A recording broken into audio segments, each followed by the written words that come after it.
मायके में बेटी का राज। रेशमा एक मध्यम वर्गीय परिवार से थी। उसने बीए तक पढ़ाई की थी। उसके परिवार में उसके माता पिता और बड़े भाई रहते थे। उसका भाई मनोज की शादी हो गई थी। घर वाले रेशमा के लिए लड़का खोज रहे थे। रेशमा का रंग थोड़ा सांवला था लेकिन अच्छी थी। कुछ लड़के वाले रेशमा को रिजेक्ट कर देते थे और कुछ उसके घर वालों को पसंद नहीं आते थे। देखते ही देखते 2 साल बीत गए। आखिरकार महेश के बेटे करण से उसकी शादी तय हो गई। करण लाखों में एक था और वह पढ़ा लिखा भी था, साथ साथ लड़का जॉब भी करता था। लड़के को रेशमा पसंद आ गई। रेशमा के घर वाले लड़के के घर वालों से मिले। पता चला कि करण की शादीशुदा बहन की राज चलता है करण के घर। यह बात आसपास के पड़ोस से पता चला कि लड़के की मां नहीं थी, इसलिए लड़के के घर वाले सब काम बेटी से पूछकर करते थे। पर यह सब बात रेशमा के घर वालों को बुरा नहीं लगा। रेशमा और करण की शादी ठीक हो गई। दोनों परिवार शादी की तैयारियों में जुट गए। पिता और भाई दहेज में कोई कमी नहीं रखे। शादी खूब धूमधाम से हुई। लड़की वाले सारा सामान भी दिए थे। लड़के वाले बहुत खुश थे इतना ज्यादा सामान को पाकर।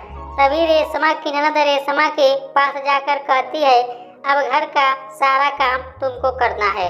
रेशमा कुछ नहीं बोली। अगले सुबह ननद ने रेशमा को बहुत सारा बर्तन धोने को कहा। ससुर भी अपनी बेटी के बात का समर्थन किया करते थे। कितने सपने कितने अरमान लेकर रेशमा अपने ससुराल आई थी, पर पहले दिन अरमान टूट गए। वह मन ही मन सोचने लगी कि अभी हाथ की मेहंदी नहीं गई और घर का इतना काम, साथ ही ननद की दखल अंदाजी शुरू हो गई। इसी तरह रहा तो मैं कैसे अपना जीवन बिताऊंगी। आज रेशमा की ससुराल में पहली रसोई थी तो उसने अपने ससुर जी से पूछा, पापा जी आज मीठे में क्या बनाऊं? क्योंकि उसकी सास तो थी नहीं। तभी ननद झट से बोली, तुम नारियल के लड्डू बना दो। रेशमा को बहुत जोर से गुस्सा आया, लेकिन फिर भी वह चुपचाप चली गई और लड्डू बनाने लगी। सबने लड्डू खाया और बहुत तारीफ की। नेग में क्या दूं, यह भी ससुर जी बेटी से पूछे तो बेटी ने कहा, सब कुछ तो दिया गया है, इसको इतने सारे गहने कपड़े दे दीजिए, 2 सिक्के। रेशमा को मन ही मन बहुत गुस्सा आया कि हर छोटी से छोटी चीज में ननद से क्यों पूछना। क्या वह हमारे घर की मालकिन है? अब तो हर रोज का हो गया। हर बात में रोकना टोकना बढ़ता ही जा रहा था।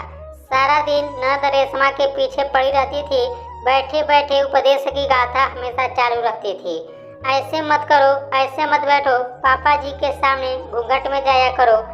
इतना ही नहीं, शादी के 1 हफ्ते बाद सारे गहने अलमारी में रख दिए। एक भी गहना रेशमा के पास नहीं छोड़ा। रेशमा को बहुत बुरा लगा। नई नवेली दुल्हन की कानों में और गले में कुछ तो होना चाहिए। ननद रेशमा को कुछ भी अपनी पसंद का बनाकर खाना या बाहर से मंगवा कर खाना भी नहीं खाने देते थे।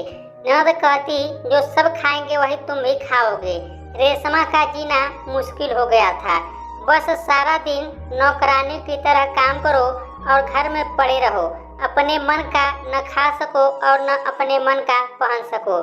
हर समय सास बनकर रेशमा पर अपनी हुकूमत चलाते थे। शादी के अभी 2 महीने ही हुए थे। रेशमा इस तरह मुरझा चुकी थी कि मानो शादी के 4-5 साल बीत गए हों।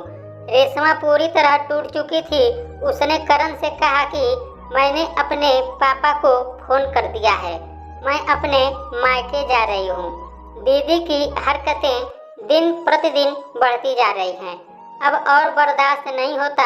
हर समय जुर्म ढाती रहती हैं, ना चैन से रहने देती, ना कुछ खाने और पहनने देती, और आते ही मेरे सारे गहने रख ले। कोई नई नवेली दुल्हन के साथ ऐसा करता है? करण बोला, तुम ठीक कह रही हो। मैंने भी कई बार दीदी को समझाने की कोशिश की, लेकिन वह समझने के लिए तैयार भी नहीं है। अब कुछ ना कुछ करना ही होगा।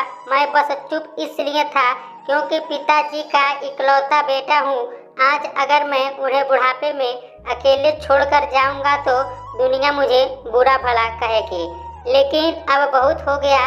आखिर मेरा तुम्हारे प्रति भी तो कोई फर्ज है। तुम अकेली इस घर से नहीं जाओगे, मैं भी तुम्हारे साथ चलूँगा। मैं पापा से आज बात करूँगा। पापा, अब बहुत हो गया। आप अपनी आँख पर कब तक पट्टियाँ चढ़ा कर रखेंगे? आपको सही या गलत कुछ समझ में आ रहा है? इतने दिनों से क्या हो रहा है घर में? अब आप यह सोचकर बता दीजिए कि आपको बुढ़ापे में अपने बेटे बहू के साथ रहना है या बेटी की बात सुनकर बस से बस आए घर को उजाड़ना है। तो करण के पापा ने कहा, ऐसा क्या हो गया जो तुम इस तरह की बात कर रहे हो हमसे? क्या नहीं हुआ? दीदी ने मेरी पत्नी की क्या हालत कर दी है। अरे इतना बुरा व्यवहार तो कोई जानवर के साथ भी नहीं करता जो वह मेरी पत्नी के साथ कर रही है। आते ही इसके सारे गहने ले ली। उनको तो यह सोचना चाहिए कि नई नवेली दुल्हन सजी संवरी अच्छी लगती है।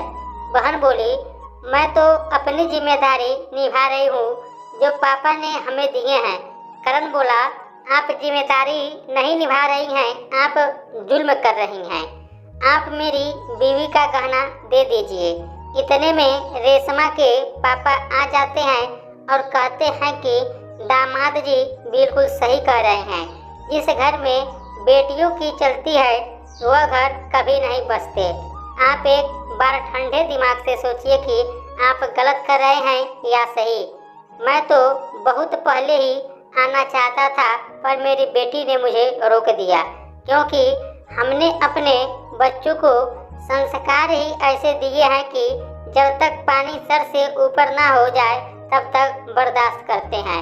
आप लोगों ने मेरी बेटी का क्या हालत कर दिया सिर्फ 2 महीने में। अरे हमारे घर में भी बहू है, लेकिन हमने हमेशा उसे अपनी बहू नहीं बेटी माना है।